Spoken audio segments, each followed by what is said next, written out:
السلام علیکم ورحمۃ اللہ تعالی وبرکاتہ۔ الحمد للہ رب العالمین والعاقبۃ للمتقین والصلاة والسلام علی سید الانبیاء والمرسلین وعلی آلہ واصحابہ اجمعین، اما بعد فاعوذ باللہ من الشیطان الرجیم، بسم اللہ الرحمن الرحیم۔ وَسَيُجَنَّبُهَا الْأَتْقَى الَّذِي يُؤْتِي مَالَهُ يَتَزَكَّى۔ صدق اللہ مولانا العظیم وصدق رسولہ النبی الامین المتین الکریم۔ ایک مرتبہ بارگاہ رسول و آل رسول میں درود و سلام کا ہدیہ پیش کریں اور پڑھیں اللہم صلی علی سیدنا و مولانا محمد معدن الجود والکرم وآلہ الکرام وابنہ الکریم وبارک وسلم صلاۃ و سلام علیک یا رسول اللہ صلی اللہ تعالی علیہ وسلم۔ آج انشاءاللہ تبارک و تعالی امیر المؤمنین خلیفۃ المسلمین حضور پاک صلی اللہ علیہ وسلم کے پہلے خلیفہ، اسلام کے پہلے خلیفہ حضرت سیدنا ابو بکر صدیق رضی اللہ تعالیٰ عنہ کا تذکرہ کریں گے۔ اللہ تبارک و تعالی حضرت ابو بکر صدیق رضی اللہ تعالیٰ عنہ کے فیوز و برکات سے ہم سب کو مالا مال فرمائے۔ حضرت ابو بکر صدیق رضی اللہ تعالیٰ عنہ کا نام نامی اسم گرامی عبداللہ تھا۔ بعض روایتوں میں عبدالکعبہ بھی ہے اور بعض روایتوں میں یہ بھی آیا ہے کہ پہلے آپ کا نام عبدالکعبہ تھا، یعنی کعبے کا بندہ۔ پھر رسول پاک صلی اللہ علیہ وسلم نے وہ نام بدل کر عبداللہ رکھ دیا تھا۔ آپ کی جو کنیت ہے وہ ابو بکر ہے۔ بکر کا مطلب ہوتا ہے جوان اونٹ، جس کے پاس کثرت کے ساتھ اونٹ ہو، بہت زیادہ تعداد میں اونٹ ہو، یا جو شخص ایسے قبیلے سے تعلق رکھتا ہو جو بہت مالدار ہو، جس میں جانوروں کی کثرت ہو اور اونٹوں کے معاملات میں بڑے ماہر ہوں، ان کی دیکھ بھال وغیرہ میں وہ بڑی مہارت رکھتے ہوں، تو ایسے شخص کو ابو بکر کہا جاتا ہے۔ کیونکہ حضرت ابو بکر صدیق رضی اللہ تعالیٰ عنہ کا جو قبیلہ تھا، یہ قبیلہ بھی بہت مالدار تھا اور اس میں بھی کثرت کے ساتھ اونٹ پائے جاتے تھے، اور حضرت ابو بکر صدیق رضی اللہ تعالیٰ عنہ اونٹوں کی دیکھ بھال کے جو بھی معاملات تھے اس میں بڑی مہارت رکھا کرتے تھے۔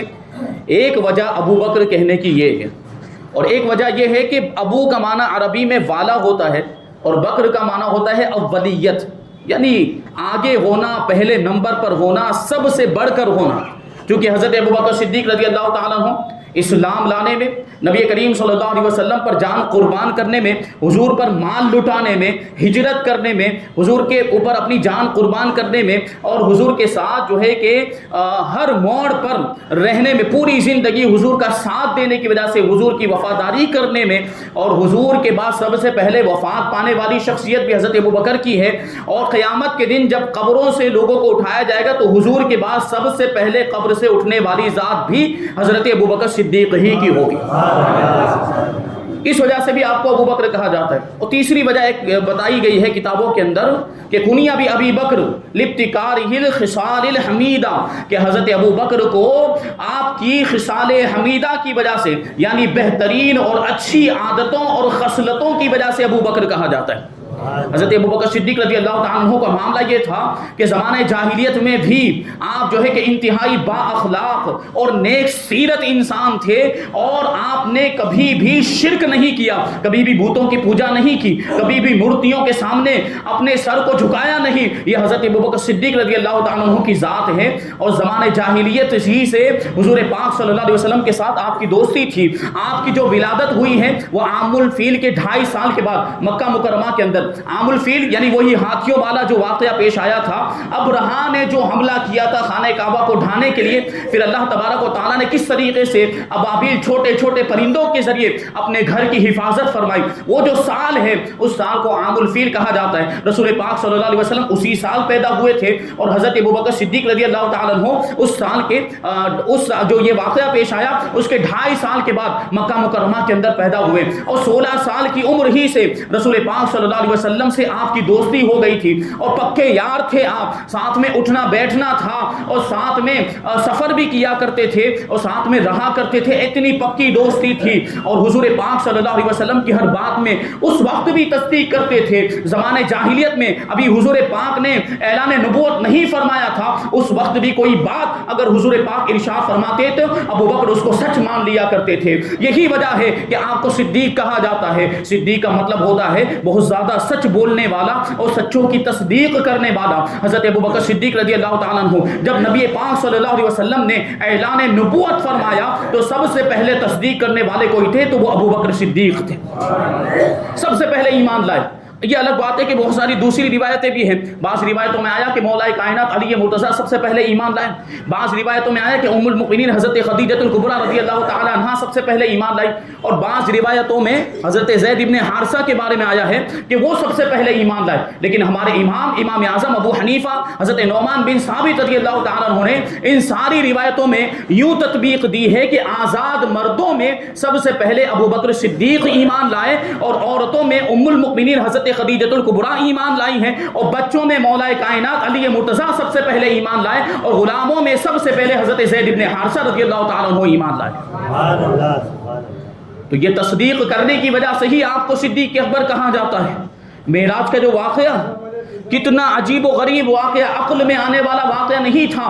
حضور پاک صلی اللہ علیہ وسلم نے معراج سے واپس آنے کے بعد یہ واقعہ کفار و مشرکین کے سامنے بیان کیا تو انہوں نے تو انکار کر دیا۔ یہ کیسے ہو سکتا ہے کہ رات کے مختصر سے حصے کے اندر کوئی شخص مسجد حرام سے مسجد اقصی تک پہنچ جائے؟ یہ تو عقل میں آنے والی بات نہیں ہے، ایسا کچھ نہیں ہوا۔ اب یہی کفار و مشرکین حضرت ابو بکر صدیق کے پاس آئے اور آ کر کہنے لگے کہ اپنے دوست کو سمجھاؤ، یعنی حضور پاک کے بارے میں کہنے لگے کہ وہ دیکھو ایسا دعویٰ کر رہے ہیں کہ وہ رات کے مختصر سے حصے کے اندر یہ مسجد حرام سے مسجد اقصی تک گئے، آسمانوں کی سیر کی اور وہاں سے صبح ہونے سے پہلے واپس بھی آ گئے۔ یہ تو عقل میں آنے والی بات ہی نہیں ہے۔ لیکن حضرت ابو بکر صدیق کا جواب کیا تھا؟ حضرت ابو بکر صدیق ارشاد فرماتے ہیں کہ اگر میرے حبیب نے ایسا ارشاد فرمایا ہے تو یقیناً سچ فرمایا ہے، اور یہ تو تم کو ناممکن لگ رہا ہے، یہ تم کو لگ رہا ہے کہ عقل میں آنے والی بات نہیں ہے۔ اگر اس سے بھی زیادہ عقل میں نہ آنے والی بات اور اس سے بھی زیادہ بعید بات میرے آقا ارشاد فرماتے تو اس میں بھی میں حضور کی تصدیق کر لیا کرتا، اس کو بھی میں سچ مان لیتا۔ یہ صدیق اکبر اس وجہ سے کہا گیا آپ کو، حضور پاک صلی اللہ علیہ وسلم کی تصدیق کرنے کی وجہ سے۔ آپ کا ایک اور لقب ہے عتیق۔ عتیق کا مطلب ہوتا ہے آزاد۔ حضور پاک صلی اللہ علیہ وسلم نے حضرت ابو بکر سے ایک مرتبہ ارشاد فرمایا تھا، انت عتیق من النار، اے ابو بکر تم جہنم سے آزاد ہو۔ ام المؤمنین حضرت عائشہ صدیقہ رضی اللہ تعالی عنہ بیان کرتی ہیں کہ ایک مرتبہ اللہ کے رسول صلی اللہ علیہ وسلم میرے حجرے کا، میرا جو مکان تھا اس کے صحن میں تشریف فرما تھے اور میں گھر کے اندر تھی، صحابہ کرام بھی موجود تھے اور صحابہ کرام اور میرے درمیان ایک چارپائی کے ذریعے پردہ کر دیا گیا تھا، بیچ میں چارپائی رکھ دی گئی تھی۔ حضور پاک صلی اللہ علیہ وسلم تشریف فرما تھے، صحابہ کرام بھی موجود تھے کہ اتنے میں میرے والد ماجد حضرت ابو بکر صدیق رضی اللہ تعالیٰ عنہ تشریف لائے۔ حضور نے دور سے ہی دیکھ لیا، صحابہ کرام سے ارشاد فرماتے ہیں نبی پاک صلی اللہ علیہ وسلم کہ من ارادہ ان ينظر الى عتیق من النار فلینظر الى ابی بکر، جو جہنم سے آزاد کسی شخص کو دیکھنا چاہتا ہے وہ ابو بکر کو دیکھ لے۔ سبحان اللہ سبحان اللہ۔ تو یہ عتیق کا جو لقب ہے یہ حضور کی بارگاہ سے ملا، اور صدیق کا جو لقب ہے یہ تصدیق کرنے کی وجہ سے ملا۔ بلکہ حضرت جبریل علیہ السلام نے حضور کی بارگاہ میں آنے کے بعد کہا کہ اللہ تبارک و تعالیٰ نے حضرت ابو بکر کا نام آسمانوں میں صدیق رکھا ہوا ہے۔ سبحان اللہ۔ یہ حضرت ابو بکر صدیق رضی اللہ تعالیٰ عنہ کی شان۔ آپ کا جو شجرہ نسب ہے، خاندانی شجرہ جو ہے وہ 7ویں پشت میں حضور پاک صلی اللہ علیہ وسلم کے شجرہ نسب سے جا کر مل جاتا ہے۔ حضور پاک کا شجرہ نسب محمد صلی اللہ علیہ وسلم، آپ صاحبزادے ہیں حضرت عبداللہ کے، آپ صاحبزادے ہیں حضرت عبد المطلب کے، وہ صاحبزادے ہیں حضرت ہاشم کے، وہ صاحبزادے ہیں حضرت عبد مناف کے، وہ صاحبزادے ہیں حضرت قصی کے، وہ صاحبزادے ہیں حضرت کلاب کے، وہ صاحبزادے ہیں حضرت مرہ کے، وہ صاحبزادے ہیں حضرت کعب کے، وہ صاحبزادے ہیں حضرت لوئی کے، وہ صاحبزادے ہیں حضرت فہر کے، وہ صاحبزادے ہیں سیدنا غالب کے، اور وہ صاحبزادے ہیں سیدنا فہر کے، اور وہ صاحبزادے ہیں سیدنا مالک رضی اللہ تعالیٰ عنہ کے۔ اور یہ حضرت مالک وہ ہیں جن کا سلسلہ نسب 58ویں پشت میں حضرت ابراہیم خلیل اللہ علیہ السلام سے جا کر مل جاتا ہے۔ تو یہاں جو حضور پاک کے شجرے میں جو ایک نام آیا حضرت مرہ کا، وہاں پر جا کر حضرت ابو بکر صدیق کا جو خاندانی شجرہ ہے یہ حضور کے خاندانی شجرے سے جا کر مل جاتا ہے۔ حضرت حضرت ابو بکر صدیق کے والد ماجد عثمان، ان کے والد عامر، ان کے والد عمرو ہے، ان کے والد کعب، ان کے والد سعد ہیں، اور ان کے والد تیم ہیں، اور یہ تیم یہ حضرت مرہ کے بیٹے ہیں، اور یہ دونوں یہاں پر جو شجرے ہیں حضرت ابو بکر صدیق کے اور حضور پاک صلی اللہ علیہ وسلم کے، یہاں جا کر دونوں شجرے مل جاتے ہیں، دونوں کا خاندان یہاں جا کے ایک ہو جایا کرتا ہے۔ حضور پاک بھی قبیلہ قریش سے تعلق رکھتے ہیں اور حضرت ابو بکر بھی قریش ہی قبیلے سے تعلق رکھتے ہیں۔ یہ خاندانی شرافت۔ اور حضور پاک صلی اللہ علیہ وسلم سے رشتہ داری کیسی؟ حضور پاک سے بھی رشتہ داری اور اہل بیت اطہار سے بھی حضرت ابو بکر صدیق رضی اللہ تعالیٰ عنہ کی رشتہ داری، سب سے بڑی رشتہ داری کہ حضور پاک صلی اللہ علیہ وسلم حضرت ابو بکر صدیق کے داماد ہیں، کہ ام المؤمنین حضرت عائشہ صدیقہ رضی اللہ تعالی عنہا سے حضور پاک صلی اللہ علیہ وسلم کا نکاح ہوا۔ اس اعتبار سے حضور حضرت ابو بکر صدیق کے داماد ہوئے اور حضرت ابو بکر صدیق رضی اللہ تعالیٰ عنہ حضور کے سسر ہو گئے۔ اور پھر آگے دیکھیں تو کیسی اور رشتہ داریاں ہیں۔ ام المؤمنین حضرت میمونہ رضی اللہ تعالیٰ عنہا اور حضرت ابو بکر صدیق رضی اللہ تعالیٰ عنہ کی بیوی حضرت اسماء بنت امیس رضی اللہ تعالیٰ عنہا، یہ دونوں آپس میں اخیافی بہنیں تھیں، یعنی ان دونوں کی والدہ ایک ہی تھی۔ تو اس اعتبار سے دیکھیں تو حضور پاک صلی اللہ علیہ وسلم اور حضرت ابو بکر صدیق رضی اللہ تعالیٰ عنہ ہم زلف ہوتے ہیں، یعنی جس کو ہم اپنی زبان میں ساڑو بھائی کہتے ہیں، کہ حضور پاک صلی اللہ علیہ وسلم کی زوجہ محترمہ حضرت میمونہ رضی اللہ تعالیٰ عنہ اور حضرت ابو بکر صدیق رضی اللہ تعالیٰ عنہ کی زوجہ محترمہ حضرت اسماء بنت امیس رضی اللہ تعالیٰ عنہ، یہ دونوں آپس میں بہنیں تھیں اور ان کی والدہ ایک تھی جن کا نام ہند بن عوف تھا یا خولہ بن عوف بتایا گیا تھا۔ اس اعتبار سے حضور اور حضرت ابو بکر صدیق رضی اللہ تعالیٰ عنہ آپس میں ساڑو بھائی ہوئے، یہ رشتہ داری۔ اسی طریقے سے حضرت ابو بکر صدیق رضی اللہ تعالیٰ عنہ کے نواسے حضرت عبداللہ ابن زبیر رضی اللہ تعالیٰ عنہ، یہ حضور کے بھتیجے ہوتے ہیں، کیونکہ حضرت عبداللہ ابن زبیر رضی اللہ تعالیٰ عنہ کی دادی جان حضرت صفیہ رضی اللہ تعالیٰ عنہ یہ حضور پاک صلی اللہ علیہ وسلم کی پھوپھی جان ہے۔ اس اعتبار سے حضرت عبداللہ ابن زبیر جو حضرت اسماء بنت ابی بکر کے بیٹے ہیں، یہ حضور کے بھتیجے ہوتے ہیں۔ پھر اسی طریقے سے آگے اور رشتہ داری دیکھیں تو حضرت ابو بکر صدیق رضی اللہ تعالیٰ عنہ کے نواسے حضرت اسماء بنت ابی بکر کے بیٹے جن کا نام حضرت عبداللہ ابن زبیر تھا، حضرت عبداللہ ابن زبیر کے ساتھ حضرت امام حسن مجتبی رضی اللہ تعالیٰ عنہ نے اپنی بیٹی کا نکاح کیا تھا، ان کا نام ام الحسن تھا۔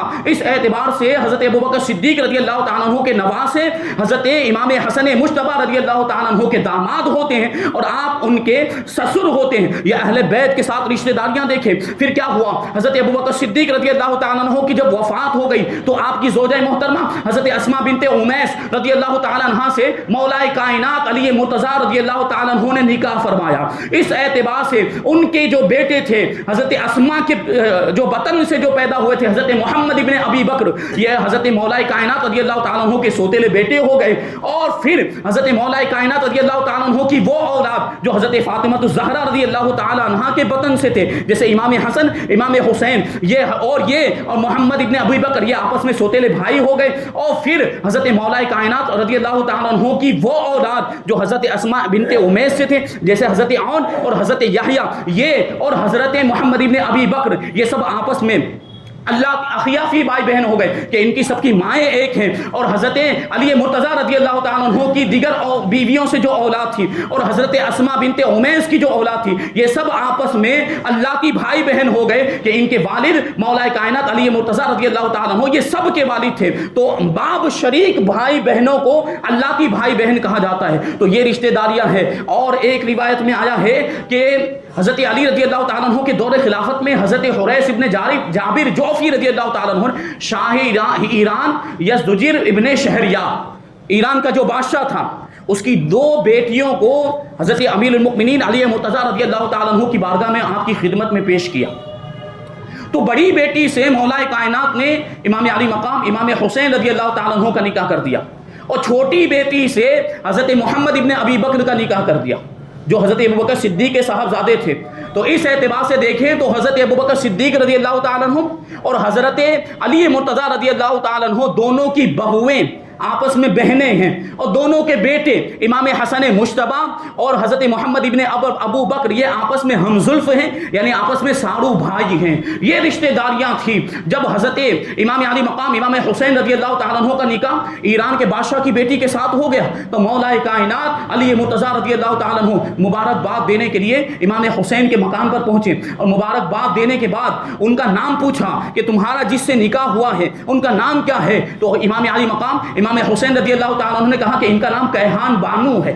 کیہان بانو ہے. تو مولا کائنات نے پوچھا کہ اس کا مطلب کیا ہوتا ہے؟ تو امام حسین نے ارشاد فرمایا کہ اس کا مطلب ہوتا ہے سیدت الدنیا والآخرہ، یعنی دنیا اور آخرت میں عورتوں کی جو سردار ہو اس کو کیہان بانو کہا جاتا ہے. تو مولا کائنات علی مرتضیٰ رضی اللہ تعالیٰ عنہ نے ارشاد فرمایا کہ دنیا اور آخرت کی سردار تو خاتون جنت فاطمہ الزہرا رضی اللہ تعالیٰ عنہ ہے، اس لیے ان کا نام تبدیل کر دیا جائے. تو مولا کائنات نے کیہان بانو سے ان کا نام تبدیل کر کے سید البلدہ کر دیا اور اس کا مطلب فارسی میں ہوتا ہے شہر بانو. یہ امام علی مقام امام حسین رضی اللہ تعالیٰ عنہ کی زوجہ محترمہ شہر بانو جو کربلا کے میدان کے اندر بھی آپ کے ساتھ شریک تھی. تو یہ اور حضرت ابو بکر صدیق رضی اللہ تعالیٰ عنہ کی بہو حضرت محمد ابن ابو بکر کی بیوی یہ دونوں آپس میں بہنیں تھیں. یہ رشتہ داریاں پھر امام جعفر صادق رضی اللہ تعالیٰ عنہ امام جعفر صادق رضی اللہ تعالیٰ عنہ یہ صاحبزادے ہیں امام محمد باقر کے اور وہ صاحبزادے امام زین العابدین کے، وہ صاحبزادے ہیں امام علی مقام امام حسین رضی اللہ تعالیٰ عنہ کے. اور سب جانتے ہیں کہ امام علی مقام صاحبزادے ہیں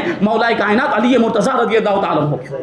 یہ امام جعفر صادق کا والد ماجد کی طرف سے شجرہ نسب ہے، لیکن والدہ ماجدہ کی طرف سے امام جعفر صادق صدیقی ہیں، یعنی والدہ ماجدہ کی طرف سے آپ کا جو سلسلہ نسب ہے وہ حضرت صدیق اکبر سے جا کر ملتا ہے. حضرت امام جعفر صادق کی والدہ کا نام ام فروہ، یہ بیٹی ہے حضرت قاسم کی اور وہ بیٹے ہیں حضرت محمد کے اور وہ بیٹے ہیں حضرت ابوبکر صدیق رضی اللہ تعالیٰ عنہ. یہ حضرت ابوبکر صدیق کی رشتہ داریاں. پھر ایک اور رشتے سے دیکھیں تو حضرت ابوبکر صدیق رضی اللہ تعالیٰ عنہ کی پوتی حضرت عبد الرحمن کی بیٹی جن کا نام حضرت حفصہ رضی اللہ تعالیٰ عنہ تھا، ان کا نکاح امام علی مقام امام حسین رضی اللہ تعالیٰ عنہ سے ہوا تھا. اس اعتبار سے امام حسن مجتبی رضی اللہ تعالیٰ عنہ یہ آپ کے صاحبزادے حضرت عبد الرحمن ابن ابو بکر کے یہ داماد ہوئے اور حضرت عبد الرحمن ابن ابی بکر حضرت امام علی مقام امام حسین کے سسر ہوتے ہیں. تو یہ رشتہ داریاں حضور پاک صلی اللہ علیہ وسلم کے خاندان سے اور اہل بیت اطہار سے، خود حضور پاک صلی اللہ علیہ وسلم سے حضرت ابوبکر کی یہ رشتہ داریاں اور آپس میں بڑی محبتیں تھیں دونوں خاندانوں کے درمیان. ایک دوسرے کے ساتھ بڑے اچھے انداز میں پیش آیا کرتے تھے، تحفے تحائف کے معاملات ہوا کرتے تھے. یہ حضرت ابوبکر صدیق رضی اللہ تعالیٰ عنہ کا خاندان اور یہ آپ کی رشتہ داریاں. حضرت ابوبکر صدیق رضی اللہ تعالیٰ عنہ کو اللہ تبارک و تعالیٰ نے کیسا مقام و مرتبہ عطا فرمایا تھا اور کیسے عاشق رسول تھے کہ زندگی کے ہر موڑ پر، چاہے وہ جنگ ہو، چاہے وہ صلح کا موقع ہو، چاہے وہ سفر ہو یا حضر ہو، چاہے وطن میں رہنا ہو یا ہجرت کرنی ہو، ہر موقع پر حضور کا ساتھ دیا ہے اور ہر موقع پر اپنی جان نثاری اور وفاداری کا ثبوت پیش کیا. آپ کہا کرتے تھے کہ میری 3 تمنائیں ہیں، میری 3 آرزویں ہیں. اور 3 آرزویں کیا تھی؟ اللہ کے رسول کی بارگاہ میں عرض کرتے ہیں النصر الیک وانفاق مالی علیک والجلوس بین یدیک. یا رسول اللہ میری 3 تمنائیں ہیں اور وہ 3 تمنائیں یہ ہیں کہ ہمیشہ آپ کی زیارت ہوتی رہے، ہمیشہ آپ کو دیکھتا رہوں، اور دوسری خواہش یہ ہے کہ اپنا سارا مال آپ کے قدموں میں قربان کر دوں، اور تیسری جو خواہش ہے وہ یہ ہے کہ ہمیشہ آپ کی بارگاہ میں بیٹھا رہوں، ہمیشہ آپ کی بارگاہ میں حاضر رہوں. اور اللہ تبارک و تعالیٰ نے حضرت صدیق اکبر رضی اللہ تعالیٰ عنہ کی تینوں تمناؤں کو پورا فرما دیا. زندگی میں ہر موڑ پر حضور کے ساتھ رہے، حضور کا دیدار کرتے رہے، اپنا مال حضور کے قدموں میں قربان کر دیا. جنگ تبوک کا واقعہ بیان کیا تھا، اپنے پورے گھر کا سامان حضور کے قدموں میں لا کر رکھ دیا. اور زندگی کے ہر موڑ پر جب بھی ضرورت، جیسی ضرورت پیش آئی، حضرت ابوبکر نے اپنے مال کے ذریعے حضور کی بھی مدد فرمائی ہے اور اسلام کی بھی مدد کی ہے. اسی وجہ سے تو حضور نے ارشاد فرمایا تھا کہ ابو بکر کے مال نے مجھے جتنا نفع دیا ہے کسی اور کے مال نے اتنا نفع دیا ہی نہیں ہے. اور حضور پاک صلی اللہ علیہ وسلم حضرت ابو بکر کے مال میں اس طرح تصرف کیا کرتے تھے جیسے وہ ان کا خود کا مال ہو. جب حضور پاک نے یہ ارشاد فرمایا کہ ابو بکر تمہارے مال نے مجھے بہت زیادہ نفع دیا۔ ابو بکر رونے لگ گئے اور حضور کی بارگاہ میں عرض کرتے ہیں یا رسول اللہ میں اور میرا مال سب کچھ آپ ہی کا تو ہے، کیا پیش کریں آقا، کیا چیز ہماری ہے، کیا پیش کریں آقا، کیا چیز ہماری ہے، یہ دل بھی تمہارا ہے، یہ جان بھی تمہاری ہے۔ سبحان اللہ سبحان اللہ۔ یہ جذبہ تھا حضرت ابوبکر صدیق رضی اللہ تعالیٰ عنہ کا۔ مال اس طرح خرچ کیا، پھر حضور کے ساتھ رہنا اور حضور کی بارگاہ میں حاضر ہونا، یہ دعا بھی کس طرح قبول ہوئی کہ پوری زندگی تو ساتھ رہے، یہاں تک کہ غار ثور میں بھی حضور کا ساتھ نصیب ہوا، جہاں حضور کے ساتھ کوئی اور نہیں تھا، صرف حضرت ابوبکر صدیق رضی اللہ تعالیٰ عنہ کو یہ سعادت ملی تھی کہ جب کوئی نہیں تھا اس وقت بھی حضرت ابوبکر صدیق حضور کی زیارت سے مشرف ہو رہے تھے۔ کسی اور کو یہ شرف نہیں ملا، یہ حضرت ابوبکر صدیق کو ملا ہے۔ یہ آپ کی خواہش و تمنا اللہ تبارک و تعالیٰ نے کیسے پوری فرمائی کہ پوری زندگی تو حضور کا ساتھ دیا اور حضور کے ساتھ رہے، حضور کا دیدار کرتے رہے، اور مرنے کے بعد بھی اللہ تبارک و تعالیٰ نے آپ کی جانثاری کا اور وفاداری، محبت اور عشق کا یہ صلہ دیا کہ حضور پاک صلی اللہ علیہ وسلم کے پہلو میں دفن ہونا نصیب فرمایا۔ قیامت تک کے لیے حضرت ابوبکر صدیق رضی اللہ تعالیٰ عنہ حضور کے پہلو میں آرام فرما ہے، اور ان کے پہلو میں فاروق اعظم رضی اللہ تعالیٰ عنہ، اور قیامت کے دن جب میدان محشر میں لوگوں کو جمع کیا جائے گا تو حضور پاک صلی اللہ علیہ وسلم کو سب سے پہلے قبر مبارک سے اٹھایا جائے گا۔ اس شان کے ساتھ حضور پاک صلی اللہ علیہ وسلم قبر مبارک سے برآمد ہوں گے کہ ایک ہاتھ میں ابو بکر کا ہاتھ ہوگا تو دوسرے ہاتھ میں فاروق اعظم کا ہاتھ ہوگا۔ یہ حضرت ابوبکر صدیق رضی اللہ تعالیٰ عنہ کی شان ہے، اور اللہ تبارک و تعالیٰ نے یہ مقام و مرتبہ آپ کو عطا فرمایا تھا، یہ عظمتیں آپ کو ملی تھی۔ اللہ تبارک و تعالیٰ نے کیسی خوبیاں آپ کو عطا فرمائی کہ ہمیشہ ہر وقت نیکیوں میں آگے رہتے تھے۔ فاروق اعظم رضی اللہ تعالیٰ عنہ ہمیشہ کوشش کرتے تھے کہ میں ابو بکر سے آگے بڑھ جاؤں۔ جنگ تبوک کے موقع پر بھی فاروق اعظم نے کوشش کی تھی کہ آج تو میں ابو بکر سے آگے بڑھ جاؤں گا، اپنے گھر کا آدھا سامان لے کر آ گئے تھے، لیکن ابو بکر کا جذبہ دیکھے، آدھا نہیں پورا سامان لے کر آ گئے۔ حضور نے پوچھا کہ گھر میں کیا چھوڑا ہے؟ عرض کرتے ہیں اللہ اور اس کے رسول کو چھوڑ کر آیا ہوں۔ سبحان اللہ سبحان اللہ۔ تو فاروق اعظم نے کہا تھا کہ میں ابو بکر سے کبھی بھی آگے نہیں بڑھ سکتا۔ اسی طرح کا ایک واقعہ ہے کہ ایک مرتبہ فجر کی نماز کے بعد رسول اللہ صلی اللہ علیہ وسلم نے ارشاد فرمایا کہ کون ہے جس نے آج روزہ رکھا ہو؟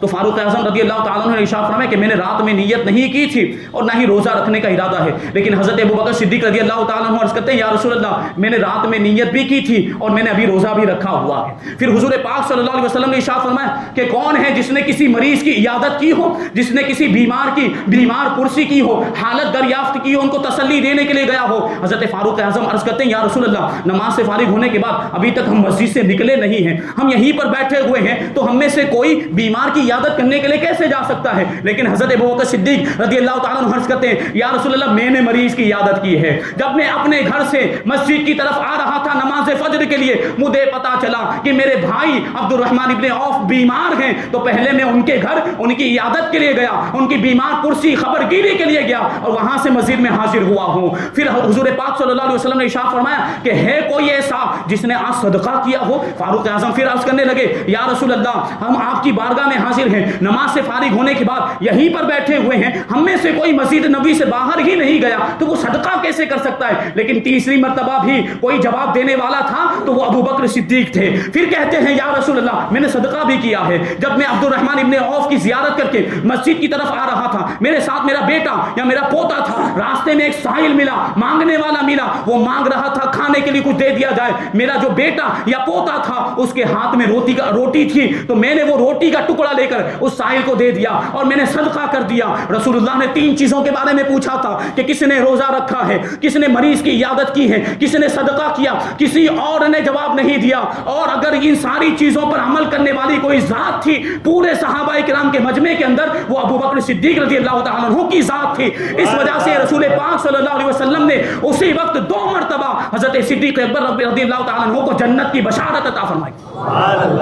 فاروق اعظم حسرت کرنے لگے، افسوس کرنے لگے کہ کاش کہ میں نے بھی یہ اعمال کیے ہوتے تو میں بھی جنت کا حقدار ہو جاتا، میں بھی جنت کا مستحق ہو جاتا، مجھے بھی جنت کی بشارت مل جاتی۔ جب فاروق اعظم کی یہ بات سنی تو ان کو تسلی دینے کے لیے حضور پاک صلی اللہ علیہ وسلم نے ارشاد فرمایا کہ اے عمر اللہ تم پر بھی رحمت نازل فرمائے۔ لیکن فاروق اعظم رضی اللہ تعالیٰ عنہ نے اس وقت بھی یہ عرض کیا تھا کہ جب بھی میں ابو بکر سے آگے بڑھنے کی کوشش کرتا ہوں، ابو بکر ایک قدم آگے ہی بڑھ جایا کرتے ہیں، نیکیوں کے کام میں صحابہ کرام کا یہ جذبہ ہوتا تھا ایک دوسرے سے آگے بڑھنے کا، اور نیکیوں کے کام میں ایک دوسرے سے آگے بڑھنا اور مقابلہ کرنا، یہ جو جذبہ ہے یہ بہترین جذبہ ہے، یہ ہونا چاہیے کہ اس کی وجہ سے ہم جو ہے زیادہ سے زیادہ نیک کام کریں گے، نیک کام کرنے کا جذبہ ہمارے اندر پیدا ہوگا۔ ہم دنیاوی معاملات کے اندر مقابلہ آرائیاں کرتے ہیں، اس کے پاس اتنا مال و دولت ہے میرے پاس بھی ہونا چاہیے، اس کے پاس بنگلہ ہے تو میرے پاس بھی ہونا چاہیے، اس کے پاس کار ہے، گاڑی ہے، موٹر ہے تو میرے پاس بھی ہونی چاہیے۔ دنیاوی معاملات کے اندر مقابلہ کرتے ہیں، ہمیں مقابلہ کرنا ہے تو نیکیوں کے کام میں مقابلہ کرنا چاہیے۔